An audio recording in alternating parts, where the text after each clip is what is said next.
I must say it's not one of those easy wearables.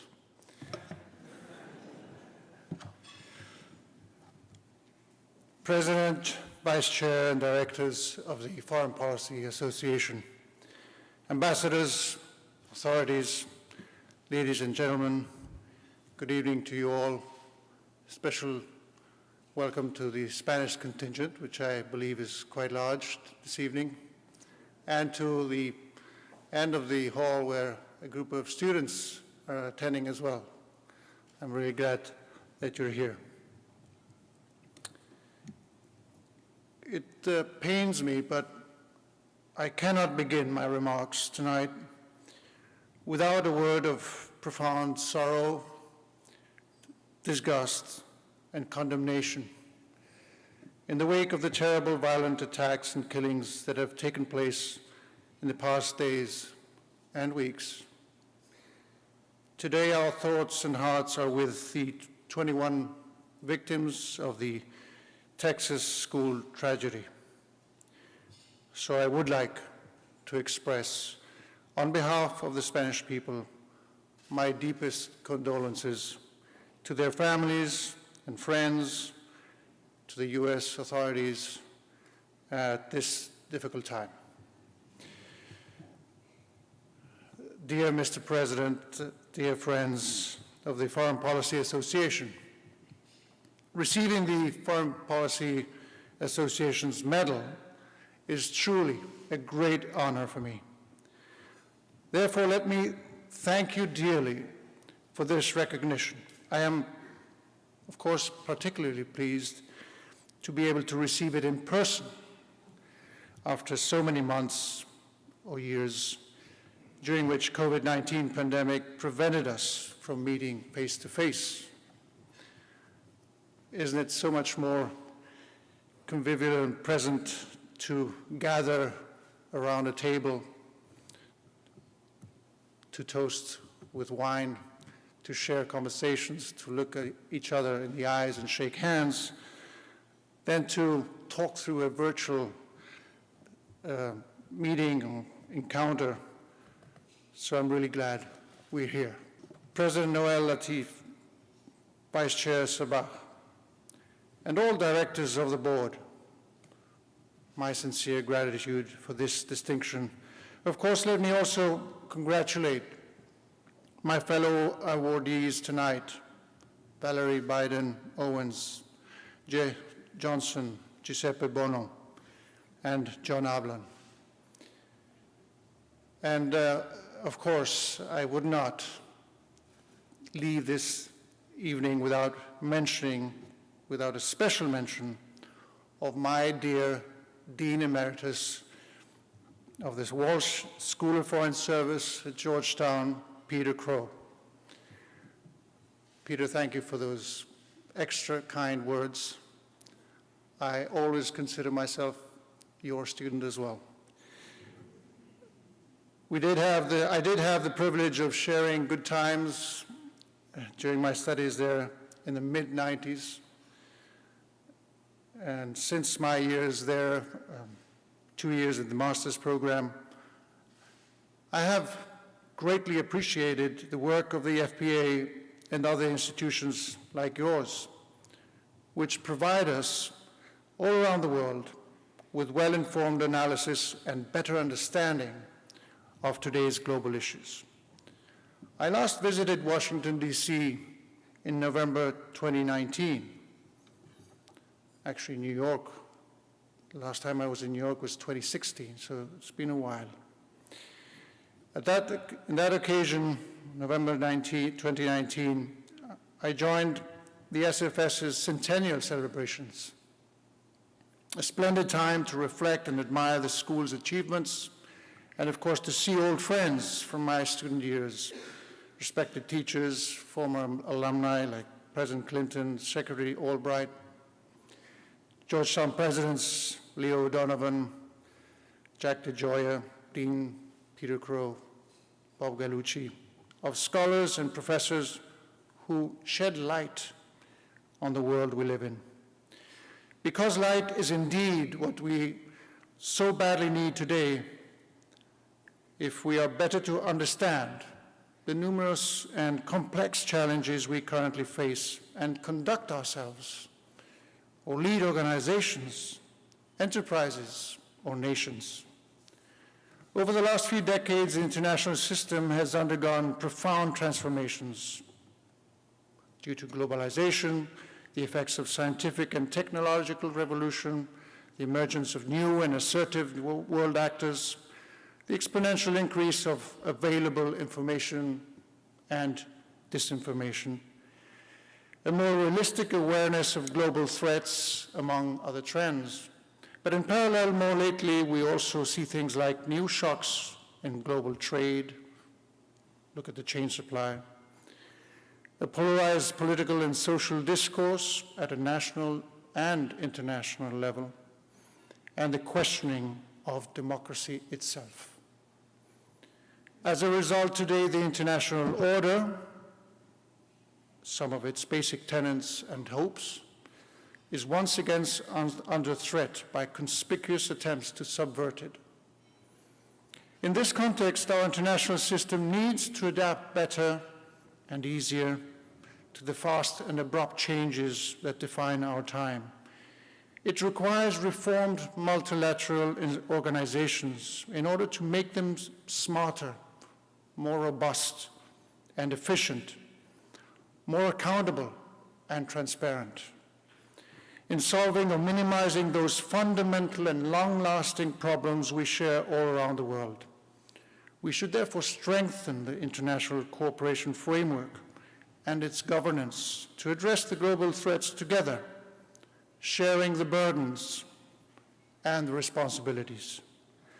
We have to rise to the challenge, be ready to make improvements where needed, but under the deep conviction that our democratic values should continue to be the guiding principles of our coexistence.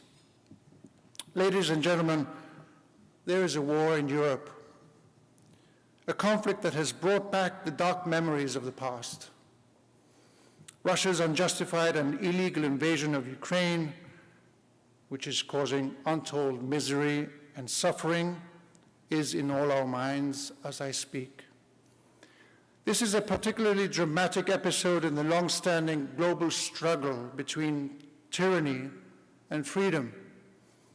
And those of us who believe in democracy, human rights, and a rules-based international order must stand together in support of the Ukrainian people, as indeed we are doing, not only by principle or out of admiration for the remarkable courage and dignity, but more importantly because they are fighting to defend the very same values on which our own societies and institutions rest. We must therefore continue to respond unequivocally to this unprovoked aggression and attend the horrific destruction and human suffering it is causing.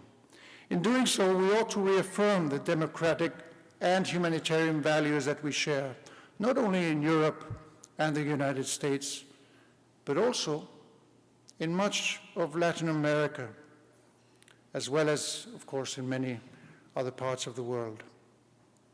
Spain sincerely believes that by reinforcing the transatlantic relationship that already exists between these three regional pillars, Europe, North America, and Latin America, we will be more capable to confront many of the developments we are seeing in the world, not only the consequences of this kind of unlawful aggression, let alone to continue defending the key notion that if we are to coexist in a civilized world, conflicts must be resolved peacefully.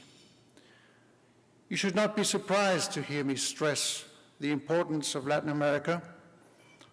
I am convinced of the great potential that our strong bond with that region, the whole continent and the Caribbean, holds for the benefit of the world.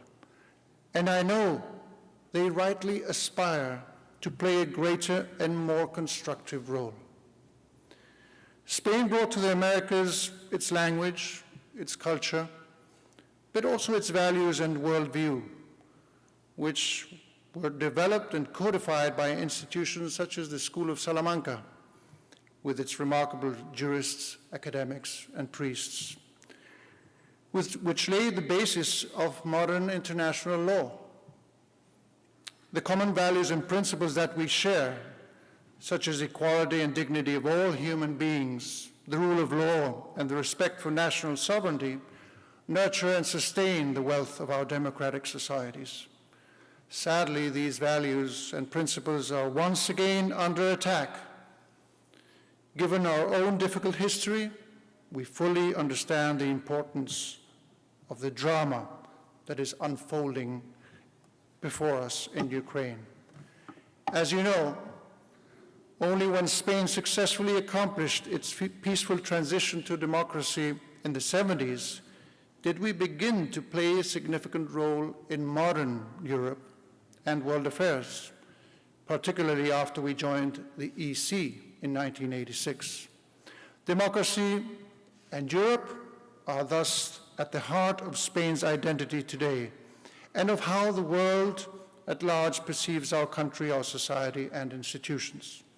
Democracy and Europe unleashed Spain's enormous potential. If this war in Ukraine has taught us something, it is the crucial importance and centrality of the transatlantic bond. Spain will soon be celebrating its 40th anniversary of its accession to NATO. During these 4 decades, our armed forces, often acting in concert and in combined operations with the US Army and Air Force and Navy, have performed with distinction in innumerable NATO missions, proving time and again that we are a reliable and deeply committed allied nation.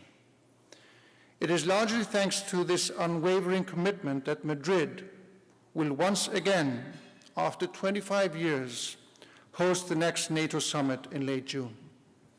This gathering of the alliance's 30 heads of state and government could not be timelier. In addition to reaffirming their support for Ukraine, they will debate and establish NATO's new strategic concept, the new roadmap required to navigate an increasingly unpredictable world for the next 10 years. It is both a great honor and responsibility for us to host this event. And on that occasion, I am very much looking forward to meet the US President, Joe Biden, during his first visit to Spain. This will indeed be an opportunity to strengthen our ties. This is precisely a time to strengthen the bonds among allies and friends like Spain and the US. We do share a long history, one that is not always well known. Last January, I traveled to Puerto Rico to commemorate the 500th anniversary of the city of San Juan, as I did in 2015 to St. Augustine for its 450th anniversary, and to San Antonio and New Orleans in 2018 for the 300th anniversary. Soon in 2026, the United States of America will celebrate the 250th anniversary of its independence, which, may I remind you, Spain contributed in no small part to achieve. It will be a good occasion to reflect on our shared legacy. However, as you all know, we do not only base our ties on history, culture, and language. Our political, security, and economic relations have a firm anchor on shared and cherished values, those that are fundamental in our time to uphold human dignity and a peaceful coexistence, those that represent the very cornerstone of our modern societies, freedom and democracy. Our world is complex and unpredictable, this much we know well, and the challenges we face are real, sometimes daunting. We need to better understand them and explore innovative ways to face them. We need guidance and inspiration to find the right policies because, as Madeleine Albright said, Hate, emotionalism, and frustration are not policies. I began my words with a reference to the light we need to understand those challenges and overcome them. However, to fulfill that purpose, we ought to reinforce qualities like courage, determination, and vision for the future. Because in this current context, where everything seems to be questioned and under so much pressure, we require strong and ethical leadership, no doubt, but also an all-out concerted effort from everyone. With all its complexity and uncertainty, it is also clear that it involves all of us. It concerns all of us. So I would like to take this opportunity to firmly vindicate democracy. Bottom line, there is no good alternative to democracy. Upholding freedom, democracy, and respect for human rights and dignity involves a relentless commitment. It seems like an everlasting job, regardless of the transformations the world endures. We cannot take them for granted. Unfortunately, many current events are a permanent reminder of that, and therefore demand our utmost and generous effort. From this very place and time, we must make an appeal to preserve those values. So no man, no woman, no society remains indifferent. It is our duty and responsibility for ourselves and for our children. Thank you very much for this honor. Good evening.